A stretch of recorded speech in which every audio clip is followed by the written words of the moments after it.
Friends, welcome back to my YouTube channel वांगशन लवलाइन। अगर आपको मेरे फैन फिक्शन अच्छे लग रहे हैं तो प्लीज़ लाइक करें और सब्सक्राइब कर मुझे बताएं कि आपको ये फैन फिक्शन कैसे लग रहे हैं। तो ये है माफियाज इनोसेंट वाइफ का पार्ट 11।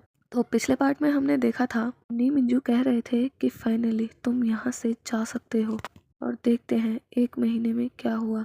जिस दिन विंग भाग रहा था उसने वेनिंग और नी मिंजू की तरफ देखा तो वो वापस घर में जा रहा था। वो नहीं भागा, वापस चला गया। तभी नी मिंजू से रोक लेते हैं। उसके पास जाकर हक कर कर कान में कहते, हमारी चिंता मत करो, फोन अंदर रखा है ना तुमने? मैंने देखा था तुमने टेबल पे रखा है, भाग जाओ। नहीं, अगर मैं वापस नहीं गया तो वो आपको कुछ कर देंगे। मिंजू, विंग, डरना बंद करो। तुम्हें कैसे डराएंगे? तुमने फोन अंदर रखा है ना, कुछ पता नहीं चलेगा। फोन मत ले जाना, उसमें ट्रैकर है। अच्छा तुमने अंदर रख दिया। मुझे और वेनिंग को कभी कॉल मत करना। मैं तुम्हें एक नंबर दे रहा हूँ, बस एक बार तुम उस पर कॉल कर सकते हो, क्योंकि जब तुम वहाँ पहुँच जाओ मुझे कॉल करना। मैं तुम्हारे घर को वहाँ से निकाल दूंगा। तक तुम पहुँचोगे के बाद कभी उस नंबर पर कॉल मत करना।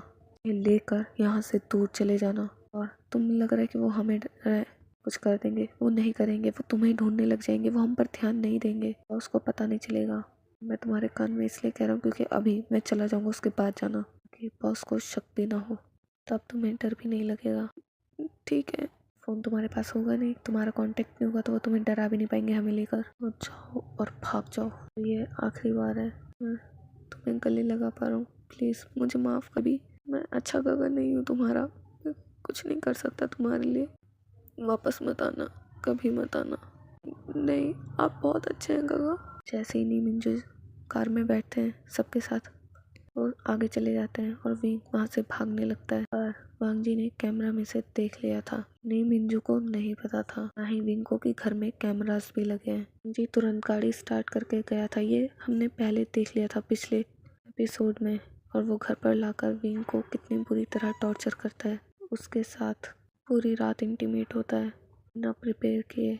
आज वो बाइट कर रहा था, अपना वाइल्ड सेक्स कर रहा था गुस्से में। मैं नहीं जाऊंगा, मैं कभी नहीं जाऊंगा छोड़ के। मुझे दर्द हो रहा है, बहुत दर्द हो रहा है, मुझे छोड़ दो। रात भर विंग को दर्द दे रहा था गुस्से में, रात भर रो रहा था। जी कह रहा था तुम्हारी हिम्मत भी कैसे हुई जाने की, तुमने बाहर कदम कैसे रखा। बोला मुझे तुम नहीं जाओगे। वो उसे जोर से पुश करता है, नहीं जाऊंगा, मैं नहीं जाऊंगा, नहीं जाऊंगा, नहीं जाऊंगा। के 4 बजे विंग बेहोश हो गया था। वो अब समझ में आया कि वांग जी ने क्यों उसे कैसे पकड़ा, क्योंकि घर में कैमरास लगे हुए हर जगह। वांग जी को कैसे पता चलता कि विंग भाग रहा है। सुबह उठने की कोशिश करता है, वो नहीं उठ पाता। वांग जी उसे उठाता है और टब में बिठाकर उसको नहला रहा था। विंग आज कुछ नहीं बोल रहा था, वो एकदम इमोशनलेस हो गया था। वो बहुत ज़्यादा डर गया था कल। अब वांग जी गार्ड से खाना मंगवाता है और नी मिंजू बाहर से देखकर शॉक थे। विंग यहाँ पर, और अगर वो यहाँ है तो इसका मतलब वो बहुत ज़्यादा डरा हुआ है। वो रूम के बाहर से देख रहे थे। वांग जी कहता है, याद रखना जो तुमने रात को कहा था वाइफी। वो विंग की बॉडी पर दवाई लगा रहा था, बाम लगा रहा था कमर पर, और कहता है मैंने कहा था ना, मुझे गुस्सा मत दिलाना वाइफी पर। तुम दर्द में रो रहा था। विंग को उसका फ़ोन दे देता है और कहता है चलो खाना खा लो।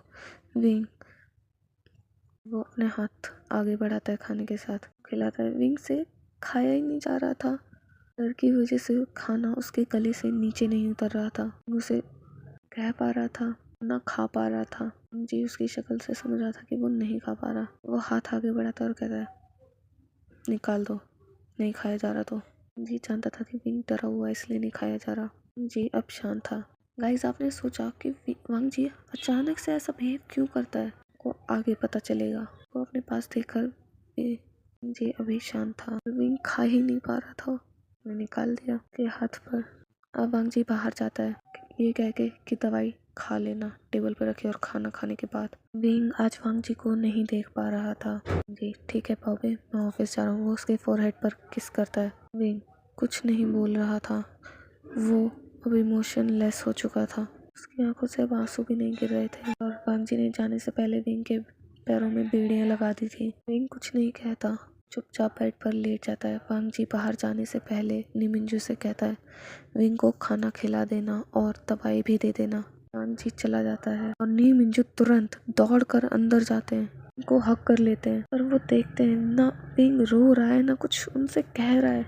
बेबी बेबी अपने कागो को बताओ, अगर तुम्हें दर्द हो रहा है बताओ, रो, मैं हूँ यहाँ पर। विंग प्लीज ऐसा मत करो, रो बेबी रो, तुम रोगे नहीं तो तुम्हारा दर्द बाहर कैसे निकलेगा। बेबी प्लीज चुप मत रो ना। ली मिंजू रो रहे थे। विंग वो इमोशनलेस इसलिए हो गया था क्योंकि उसके पास अब कोई होप नहीं थी। पूरी तरह अपनी डेस्टिनी को अपना चुका था। इंसान जब पूरी तरह टूट जाता है तो वो खुद को बंद कर लेता है, या कहूँ दिल की बातें और दिमाग की सुनना ही छोड़ देता है, जीने की उम्मीद छोड़ देता है। इस वक्त विंग की भी वही हालत हो गई थी और ली मिंजू वो रो रहे थे। विंग को खाना खिलाते हैं और दवाई देते हैं। विंग खाकर सो जाता है और एक हफ्ते तक ऐसा ही चलता है। रूम से बाहर नहीं आया था। जब उसे हर्ट भी नहीं करता था, बल्कि विंग की ऐसी हालत देखकर वो दुखी हो गया था। डेली विंग के लिए फ्लावर्स लाता था, कभी कुछ लाता था, कभी कुछ। जो विंग को सबसे ज्यादा पसंद था वो भी लाता था। विंग के फेवरेट कलर के कपड़े पूरे अलमारी से भर दिए थे। उनका फेवरेट स्नैक, विंग का फेवरेट खाना, उनसे कह के वो डेली बनवाता था। विंग वो कोई रिएक्ट नहीं करता था। 2 दिन बाद ही वो बेड़ियां खोल दी थी। उन बेड़ियों का क्या जो वांग जी ने विंग के दिल पर बना दिए, वो कैसे खोलेंगी। हफ्ते बाद विंग वांग जी से कहता है जब शुयांग का कॉल आता है कि शॉप के लिए डिज़ाइन तैयार करो जल्दी। क्या कर रहे हो, 1 हफ्ते में कॉन्ट्रैक्ट तैयार करने हैं। अब उन्हें और नहीं रोक सकता, बहुत वक्त हो चुका है। उन्हें कहा ठीक है और ये कहकर वो कॉल कट कर देता है। शुयांग इसे क्या हो गया, ये तो ऐसे नहीं करता। इसलिए उसने वांग जी से कहा था लगो मुझे डिज़ाइन बनाने हैं, बस उसने एक ही लाइन बोली थी। और वांग जी उसे वहाँ ले जाता है और उसने विंग के लिए बढ़िया से बढ़िया फैब्रिक, टेबल सब कुछ लगवा दिया था, प्रिपेयर करवा दिया था। ये सोचकर कि शायद इसे देखकर विंग खुश हो जाए। विंग कोई रिएक्शन नहीं देता और वो डॉग के साथ उसी रूम में बैठकर काम करने के बाद खिड़की पर बैठकर डॉग के साथ बाहर देखता रहता था। वांग जी विंग को फोन से देखता रहता था। जी दोपहर को आता था, वो विंग को किस करता था पर विंग कोई रिएक्शन नहीं देता था। और अब वो उसके साथ कुछ भी करे विंग को कोई फर्क ही नहीं पड़ता था। जैसे वांग जी उसे छोड़ देता था। एक दिन वांग जी को शिचेन का कॉल आता है। वो कहते हैं मैं घर आ रहा हूँ कल। वांग जी जल्दी से जल्दी सब कुछ बदल देता है। सारे वेपन्स हॉस्पिटल और घर से हटवा कर कंपनी में खवा देता है और सब कपड़े बॉडीगार्ड्स के ब्लैक कोट से बदलवा देता है। मतलब जो उन्होंने ब्लैक कोट्स पहनते थे उन्हें पहनने के लिए मना कर देता। मिंजू खुश थे और वो विंग को कहते हैं तुम जल्दी ही यहाँ से दूर जा सकते हो लिटिल बेबी, तुम शिचेनगा से जरूर मिलना। विंग क्या नाम लिया भी इन्होंने। विंग मन में कह रहा था शिचेन शिचेन कहता है क्या क्या आप मेरे शिचेनगा हैं जिन्हें मैं ढूंढ रहा हूँ। नहीं, क्या पता एक ही नाम के बहुत लोग होते हैं, शायद आप कोई और हो। रूम में लेटा था, वो वीक हो चुका था क्योंकि ना वो ठीक से खाता था ना अब पहले की तरह किसी से बात करता था हंसते हुए। फिर उसके जीने की आस खत्म हो गई। जीना नहीं चाहता पर अपने गागा के लिए जी रहा है। वहीं से शिचेनगा गुजरते हैं। विंग जब शिचेनगा को देखता है वो तुरंत उठता है और दौड़कर शिचेनगा को हक कर रोने लगता है और कह रहा था मैंने मैंने ढूंढ लिया मैंने ढूंढ लिया मैंने ढूंढ लिया आपको गागा। शिचेनगा तुम कौन हो। अपना हाथ कर दी। शिचेनगा हाथ पकड़कर देखते हैं और कहते हैं विंग 1 महीने बाद रोया था, किसी से बात की थी। बॉडीगार्ड्स बहुत खुश थे कि आवाज सुन। वांग जी भी बहुत खुश था, वो वापस आ रहा था। शिचेनगा शॉक थे और वो रिंग देखकर कहते हैं तुम चांग चंग को कैसे जानते हो, क्योंकि वो रिंग्स कपल रिंग्स थी। तो वो तुरंत समझ गए थे विंग ने उनके गले में अपनी माँ की रिंग को देखकर कहा, आप अब भी गगा को प्यार करते हैं? शिचिंगा, तुम कैसे जानते हो मुझे? तुम कौन हो जंग चिंग के? क्या तुम उसके ब्रदर हो? मुझे उनके पास ले जा सकते हो? उसने मुझे कभी बताया क्यों नहीं कि उसका कोई भाई भी है? रो क्यों रहे हो बेबी? चुप हो जाओ बेटा। उनका हाथ पकड़ता और कहता है, आप मेरे साथ चलिए। वो शिचिंगा को अपने रूम में ले जाता है, बेड पर बिठा देता है और तुरंत अपने सूट बेड पर बिठाकर तुरंत पुराने सूटकेस से डायरी और जंग चिंग का 3 साल पहले वाला शिचिंगा के अब्रॉड जाने से पहले जो लेटर लिखा था वो देता है। इस डायरी में एक रेड रोज था जो सूख चुका था। वो शिचिंगा ने जंग चिंग को 4 साल पहले जब प्रपोज किया था तब दिया था, एक रिंग के साथ, जो कि शिचेन के लिए थी, क्योंकि शिचेन ने कहा था अगर तुम एक्सेप्ट करते हो तो मुझे वो रिंग दे दो। हम जब शादी करेंगे तो मुझे वो रिंग पहनाना और मैं तुम्हें ये वाली पहनाऊंगा। पक्का इसे हमेशा संभाल कर रखूंगा, अपनी जान से भी ज्यादा। शिचेन ने किया भी। वो आज भी उस रिंग को नेकलेस की तरह पहनते हैं। वहीं जंग चिंग के गले में भी थी। ने सेम रिंग बनवाई थी ताकि वो कपल रिंग्स लगे। उसमें शिचेंगा की फोटोज भी थी। डायरी में पुरानी बातें लिखी थी। जो लेटर था उस पर खून लगा था कुछ जगहों पर। वो आपको बाद में पता चल जाएगा। अब लेटर में देखते हैं क्या था।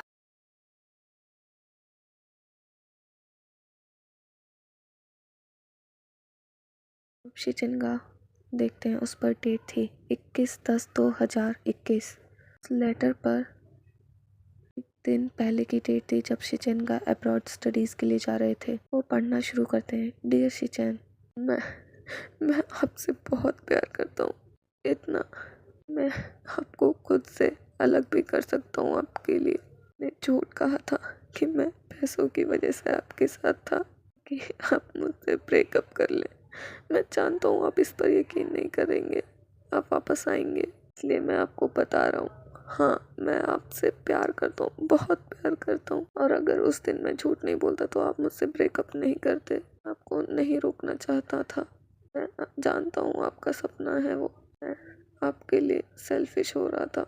मैं सेल्फिश सिर्फ आपके लिए। मैं जानता था कि अगर वहाँ जा रहे हैं तो आप मुझसे शादी करना चाहते हैं और अपने साथ ले जाना चाहते हैं। मैं क्या करता शिचेन, मैं क्या करता? मेरा छोटा बेबी बस 15 साल का है। मैं तुम्हें छोड़ सकता हूँ और ना मैं उसे छोड़ सकता हूँ। तुम दोनों के अलावा मेरा इस दुनिया में कोई नहीं है। उसके लिए मेरे अलावा कोई इस दुनिया में नहीं है।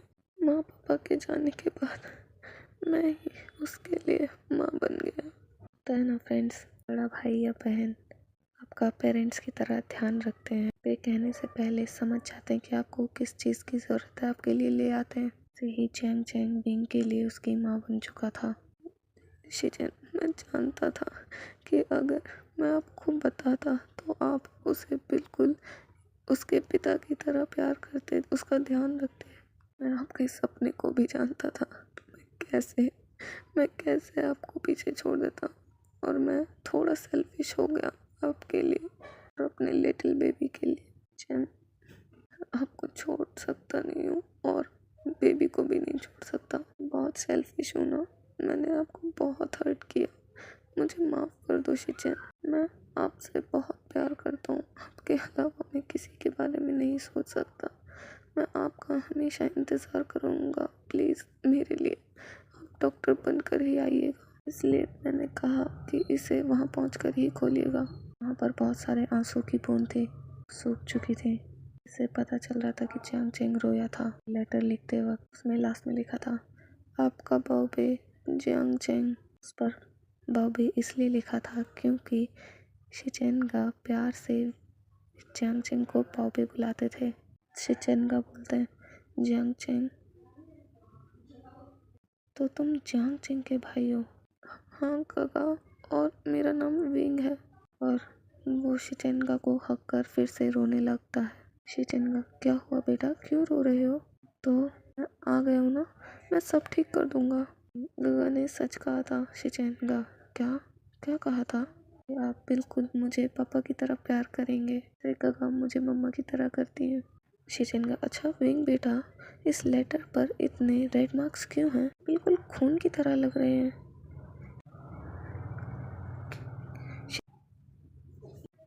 मेरा पापा ठीक है ना? ज़्यादा चोट तो नहीं लगी ना? कहाँ है? मुझे अभी मिलना है उससे, मुझे वहाँ ले चलो प्लीज़।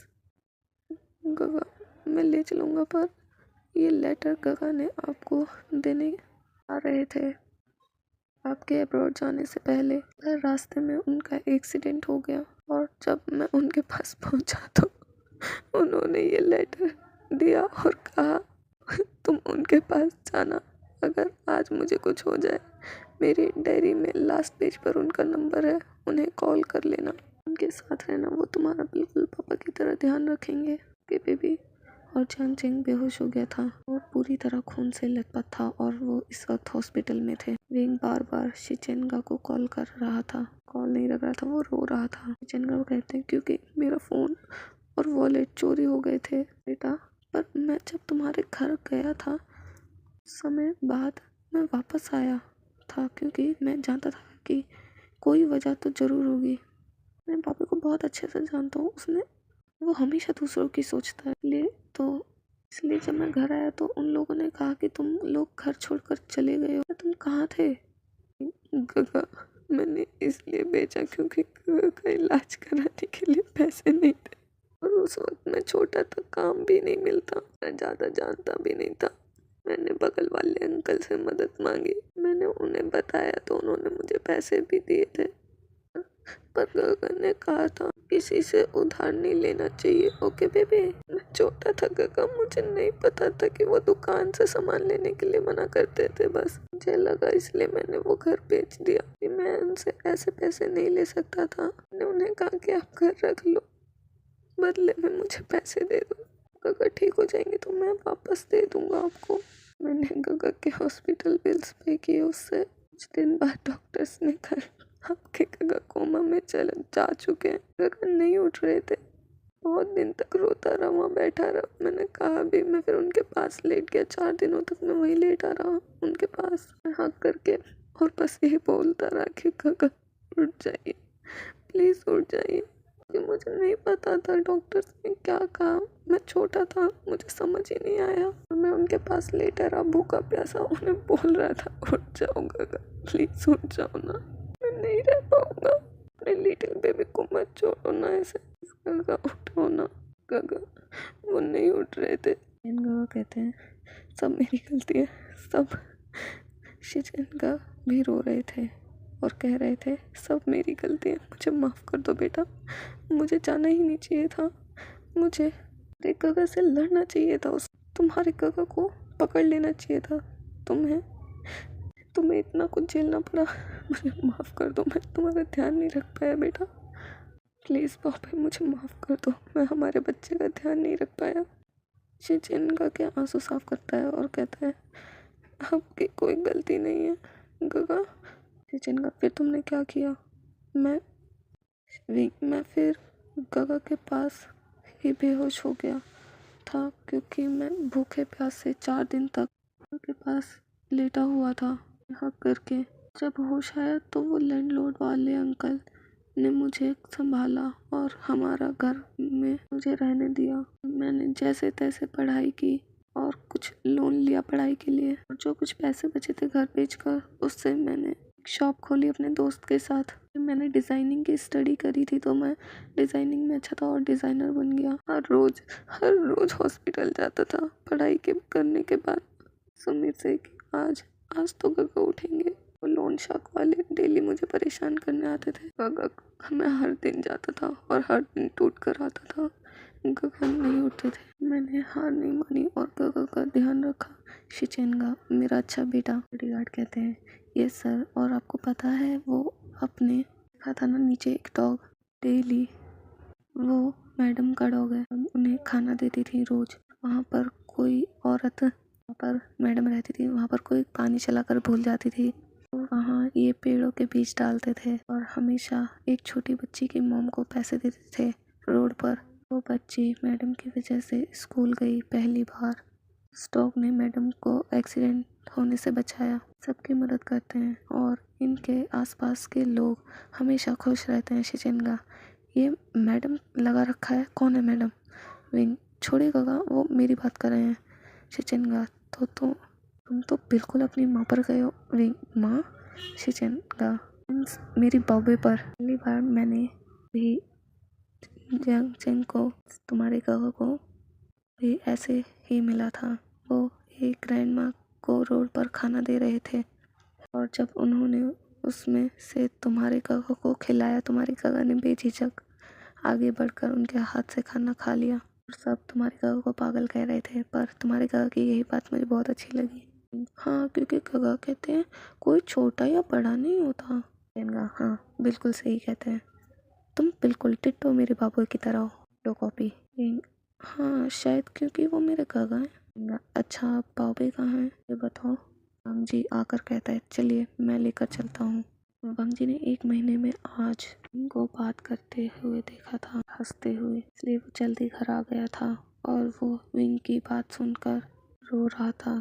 उसे अब विंग के बारे में पता चला कि विंग ने क्या कुछ नहीं सहा है अपनी लाइफ में, फिर भी वो मुस्कुराता रहता है। गाइस, अगर आपका दोस्त भी बेवजह के जोक्स पर हंसता है, समझ जाना वो अंदर से बहुत दुखी है। एक साइकोलॉजी फैक्ट है। सेशन घर चलो। विंग घर के मेन गेट पर पहुंचता है और जैसे ही वो कदम बाहर की तरफ निकालता है, वो रुक जाता है, वापस अंदर खड़ा हो जाता है। डर गया था कि उसे 1 महीने पहले का सब याद आता है। चंगा, क्या हुआ बेटा, तुम रुक क्यों गए और डरे हुए क्यों लग रहे हो? तो वंग जी उसका हाथ पकड़ता है और ले जाता है। पक्षी चंगा को हक कर लेता है और बैठा हुआ था। वंग जी साइड में बैठा था और वो डर रहा था। चंगा ने नोटिस नहीं किया था कि विंग डर रहा है।